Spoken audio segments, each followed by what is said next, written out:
और आज जब हम सब लोग यहाँ आप सबसे बातचीत कर रहे हैं जनपद बरेली की, जिस प्रकार से 2017 में सभी 9 सीटों पर कमल का फूल खिला था, वैसे ही 2022 के विधानसभा चुनाव में सभी 9 सीटों पर कमल का फूल खिलेगा।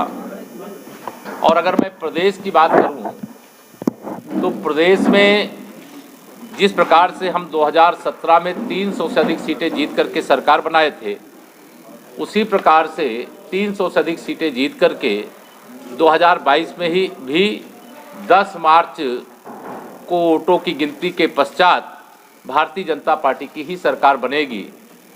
जनता का समर्थन भारतीय जनता पार्टी के साथ है। केंद्र में माननीय प्रधानमंत्री श्री नरेंद्र मोदी जी के नेतृत्व वाली सरकार के माध्यम से, प्रदेश में आदरणीय योगी आदित्यनाथ जी के नेतृत्व वाली सरकार के माध्यम से, अर्थात डबल इंजन की सरकार से, हमने उत्तर प्रदेश के सर्वांगीण विकास का जो रोड मैप तैयार किया था, तमाम विपरीत परिस्थितियों के बाद भी, कोरोना के संक्रमण के बाद भी, हम लोगों ने उत्तर प्रदेश को विकास के एक तरह से शिखर की ओर पहुंचाने में सफलता प्राप्त की है। भारतीय जनता पार्टी के विरोध में लड़ने वाले, चाहे सपा गठबंधन के लोग हों, चाहे बहुजन समाज पार्टी के लोग हों, चाहे कांग्रेस पार्टी के लोग हों, चाहे अन्य कोई, उनको यह पता है कि सारे विरोधी मिल करके 2014, 2017, 2019 3 चुनावों में कोई अंदर एक था, कोई बाहर से एक था, लेकिन भारतीय जनता पार्टी की विजय यात्रा को नहीं रोक पाए। समाजवादी पार्टी गठबंधन के मुखिया श्री अखिलेश यादव जी मुंगेरी लाल के हसीन सपने देखते हैं। उनको लगता है कि गुंडों, अपराधियों, माफियाओं, दंगाइयों, भ्रष्टाचारियों के बल पर वह चुनाव में वापस आएंगे। उनके बयान को देखता हूं, मैं भी आज भी देखा मैंने कि अगर अब हम आएंगे तो अब हम गुंडाई नहीं करेंगे, हम दंगे नहीं करेंगे, हम अपराध नहीं करेंगे, हम जमीनों पर कब्जा नहीं करेंगे।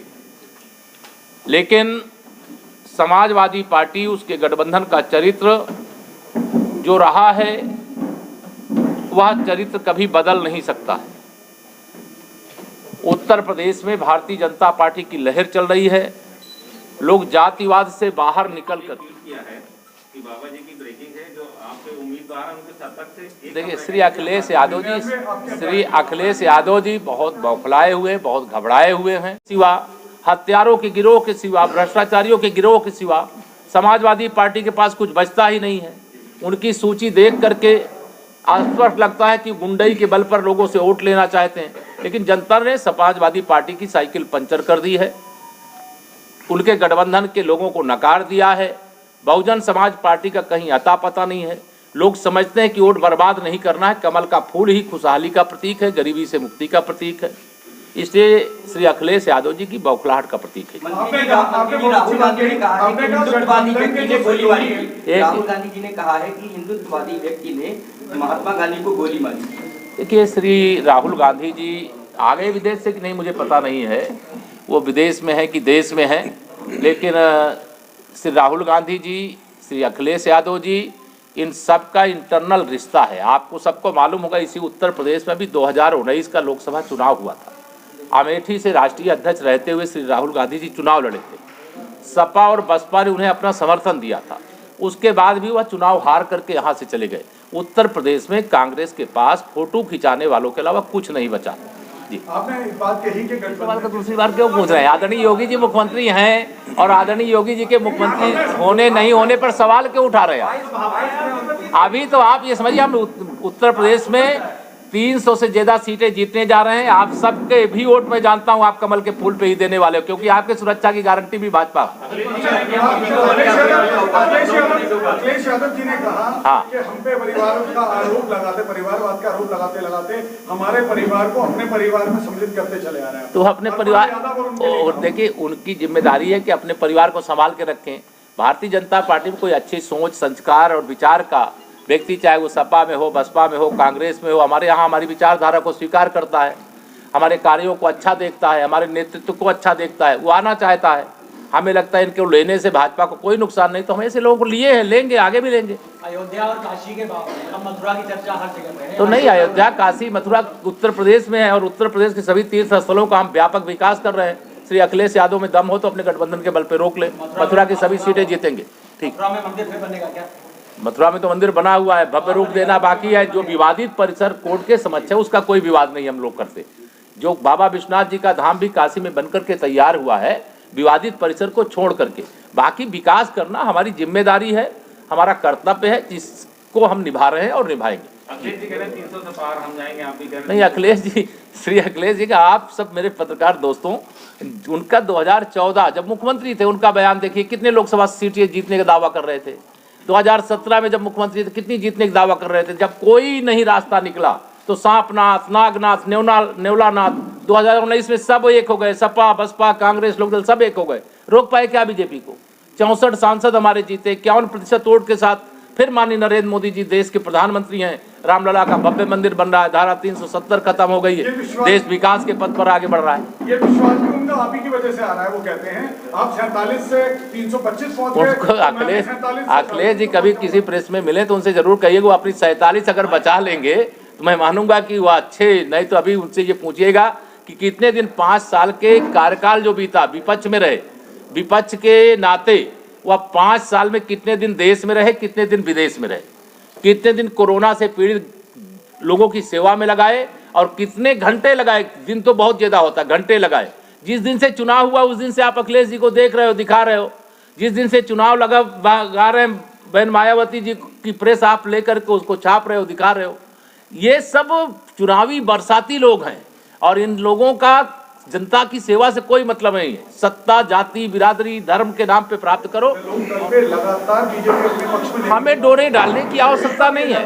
माननीय गृह मंत्री द्वारा 2 बार उन्हें न्योता दिया। आप भरोसा रखिए, यह दोस्ती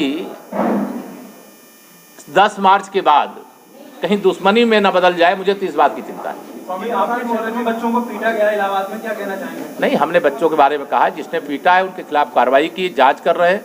लेकिन बच्चे हमारे अपने हैं, हमारे परिवार के सदस्य हैं, उनकी हर प्रकार से चिंता की जाएगी। और जो बच्चों की आड़ में उपद्रव करने वाले सपाई होंगे, बसपाई होंगे, कांग्रेसी होंगे, जिन्होंने सोचा है कि आचार संहिता लगी है, इस समय उपद्रव करके माहौल खराब करेंगे, उनकी जांच करके उनके खिलाफ कठोर से कठोर कार्रवाई करेंगे। 2018 में रक्षा कौशल के साथ में पेगासस की डील हुई थी।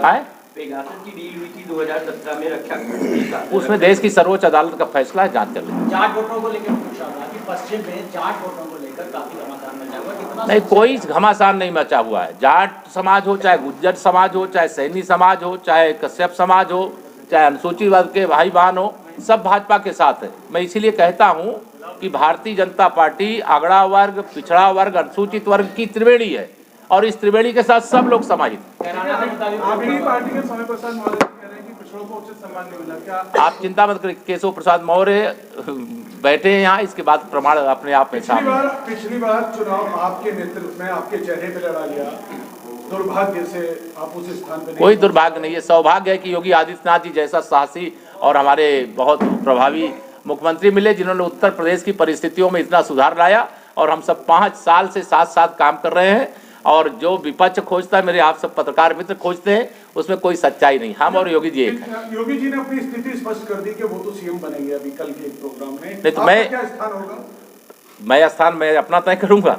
हमारे योगी जी मुख्यमंत्री, मेरे आदरणीय योगी जी मुख्यमंत्री हैं, उन्होंने शानदार ढंग से अपने मुख्यमंत्री के रूप में 5 साल का कार्यकाल, आप पत्रकार मित्र भी खुश हैं, जनता भी खुश है, तो सब लोग खुश हैं, तो उसमें सवाल उठाने का सवाल नहीं। तो वो तो संसदीय बोर्ड देगा, केशव प्रसाद नहीं देगा। जो टिकट दिया जाएगा वो लड़ने के लिए आएगा।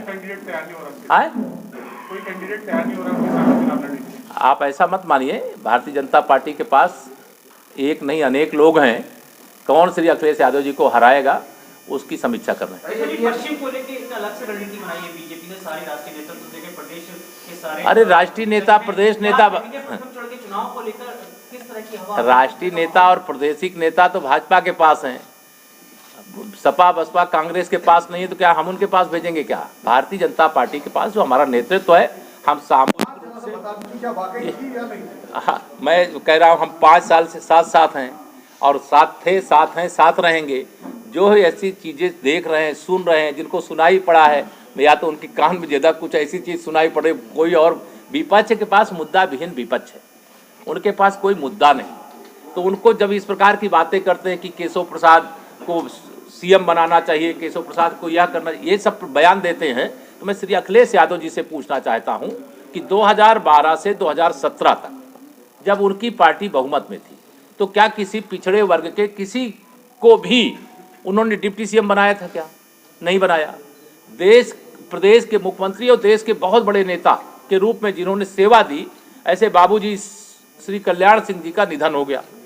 श्री अखिलेश यादव जी बताएंगे उस बाबूजी को श्रद्धांजलि देने क्यों नहीं गए। अभी हमारे एक पत्रकार सुधीर सैनी की सहारनपुर में हत्या कर दी गई पीट करके। कल अखिलेश जी के गुंडों ने गाजियाबाद में पत्रकारों को पीटा। तो यह सब जो घटनाएं हो रही, इसमें क्यों मौन साधते हैं? इस सवाल का उनको जवाब देना पड़ेगा। इसीलिए उनके पास ना अगड़ा है, ना पिछड़ा है, ना अनुसूचित है। वो सब भाजपा के साथ थे, भाजपा के साथ हैं, भाजपा के साथ रहेंगे। सबका साथ, सबका विकास, सबको सम्मान, सबको स्थान, सामाजिक समीकरण का गुलदस्ता भाजपा के पास, गुंडों, अपराधियों, दंगाइयों, माफियाओं, भ्रष्टाचारियों के समीकरण का गुलदस्ता अखिलेश यादव जी के पास है। धन्यवाद। सबसे अपील है। धन्यवाद।